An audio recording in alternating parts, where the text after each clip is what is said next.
are. My name is Alan Cox. Welcome. One and all. Say hi to Bill Squire. He's right over there. Hey, creepy hoods. Mary Santora's right over there. What up? Poundcake is back in Studio G. Afternoon, white people. Hello. If you'd like to join us, please do. Telephonically, 216-578-1007, 800-348-1007. You can call either of those lines live. Send me a text, 35192. AlanCoxShow.com to watch if you like. Did you guys both go to the ball game? Did Poundcake go to the ball game too, or no? Of course not. I didn't go. No, I I didn't went. go. I think Mary went. Mary went to get hot dogs, and they didn't make it back. She's so sweet. We start the show today with a story of kindness, with a story of kindness and giving. Sure. I had a couple things to do this morning that took me way longer than they should have due to technology being stupid. And you know, the flooding probably didn't help. Well, no, these were online things. Oh, I see. I don't think online flooded, but I thought you were like, I was thinking vehicular errands. No. Okay. So I had to, by the time I got downtown, it was like 1 o'clock, and I was trying to get down here at like 12:30. So I was like, I got time to run over there real quick. So I like ran over, I said my hellos. Oh, sorry. It's okay. Go ahead. Made sure all the bosses saw me, shook hands, high-fived, and then by that time it was like 1:30. So I was like, I gotta go. But the tickets they gave us, they loaded $20 on it. Yeah, so I was food like, credit. Let me grab a couple hot dogs. Yep. $7.50 each, which is ridiculous. Yep. But I'm walking out. I get literally to the corner right here by Heinen's, and there's a homeless man. And he's like, "You got any change?" And I looked at him. I was like, "I'm sorry." And he kind of looked at the hot dogs in my hand, and then I looked at him, and I was like, "You like hot dogs?" And he was like, "Hell yeah, I like hot dogs." And so I gave him my hot dogs. You gave him both hot dogs. Why didn't you give him one? Well, because he probably hasn't eaten it in a lot longer than I haven't eaten. He's probably got an apartment over here on the east side on 9th. What are you talking I mean, about? he had face tattoos and was smoking a cigarette. Yeah, so Yeah, he's got so- money for a right, whole lot of yeah. things. I can't figure out these people that have no money. Well, I guess they spend the money on tattoos. People who have no money and they're covered in tattoos. Like, tattoos aren't cheap. They don't have money for necessities, Alan. Like Well, hot tattoos dogs. are necessities, Poundcake. So You I get felt yourself bad. covered in them. Okay, He's so you standing gave on him the corner, and gave I was this like, cat $15 worth of hot dogs. yeah, and I was like, You imagine if he just turned tip and walked around the corner and threw him in the garbage. I'd be Said so I wanted upset. money, bitch. You go dig him out. Well, I asked him, I'm like, "Do you like hot dogs?" Because I used to work in 2 different restaurants downtown, so I would walk from one to the other like 4 days a week. So I've had homeless people tell me no when I had like a to-go box with salad in it, and they're like, "Nah, I'm good." Right. Oh, so- yeah, that happens all the time. Like, it's a real coin flip if you offer him food. Well, so I asked him, I was like, "You like hot dogs?" "Hell yeah, I like hot dogs." I'm like, "All right, here you go, man." So Yeah. I didn't get my hot dogs, but that's You okay. should have told them they were vegan. You like vegan hot dogs? Hey, you like vegan hot dogs? He'd but go, if they really were hungry, they'd take them. You know what I mean? Well, Right, and but then you that's find, that's the criticism a lot of people have, where or whatever excuse they want to come up with not giving anything to the homeless, they'll go, "Well, if you were really hungry," I'm like, dude, your life is exponentially better than theirs. Give them the food. And that's what I If mean. they don't want it, I mean, that's another thing. I got $10 to buy a sandwich for lunch. I'll be fine. Right. So All right. I went, I said my hellos, I made my appearance, and then I gave a homeless man my hot dogs. So I mean, as early as this morning, I had genuinely planned to poke my head in over there, and then I just got to the point where I'm like, I don't want to. I don't want to. I'm going to see half these people on the boat Saturday. Like, Yeah. what am I? All these people well, want to get on some the boat. We just saw them at Buzzard Fest. I've had plenty of interactions with our coworkers. I mean, I got back at like 2:30 in the morning last night. But also, it is not fun to go there and have to leave right away. That's what I'm saying. Like, I literally said hello and left. Yeah. Like that was it. I was just. I mean, I had stuff I had to catch up on from yesterday, but I was like, I'm not gonna. Yeah, well, What? you had a heck of a time getting home, huh? Oh, I had a great time. So I'm off yesterday because I'm moving my daughter back into Michigan State University. I just locked in a college gig there. Oh yeah. Yeah. Where are you gonna play? Michigan State. I Well, don't know. that's a On big campus campus. somewhere. It is September. House party or where? No. Like through the college. Yeah. September 13th. It's a Wednesday. So it'll probably be like in the auditorium or something like that. She should come. Bring all her friends. Oh, God. What if she's the only one who shows up? Well, Should've you're gonna have paid. to let me know the venue. Okay, I will. Yeah. Anyway, go ahead. Sorry. No, so I'm up there, and it was just, I'm not much of a sweater. I was dripping. It was just god awful. It was like 92 and humid, whatever.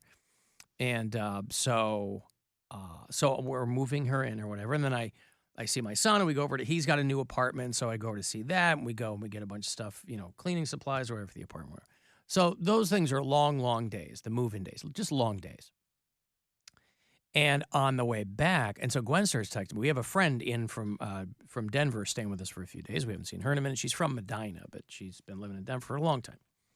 And so Gwen's calling me, and she goes, "Hey, it's pouring. I'm at the airport to pick Molly up, but my car won't start." And I'm like, "Okay, well, I can't do anything out here." Yeah. She's like, "No, I didn't want to freak you out. I just wanted to, like, her battery died or something. I don't know." So you got to get a jump in, like, the pouring rain. And so I'm having this back and forth with her, and so last night, I leave Lansing at like 11:45. And she's like, "You might want to stay there overnight." I'm like, "I'm on the air tomorrow." I'm like, I'm not going to haul ass back, whatever. So that's why when you guys were like sending videos, how is 90 flooded? How are people's cars floating on 90? I don't understand any of that video that I see. I feel like this year, I've never seen this before, like the last 2 months. Me either. No, I have seen it. That's what I'm saying. Like last couple of years when there's a massive monsoon like this, parts of 90 are like inundated. Like they got canoes out there trying to get people out of the car. I'm like, how does that happen? And keep That happening. the expressway is flooded.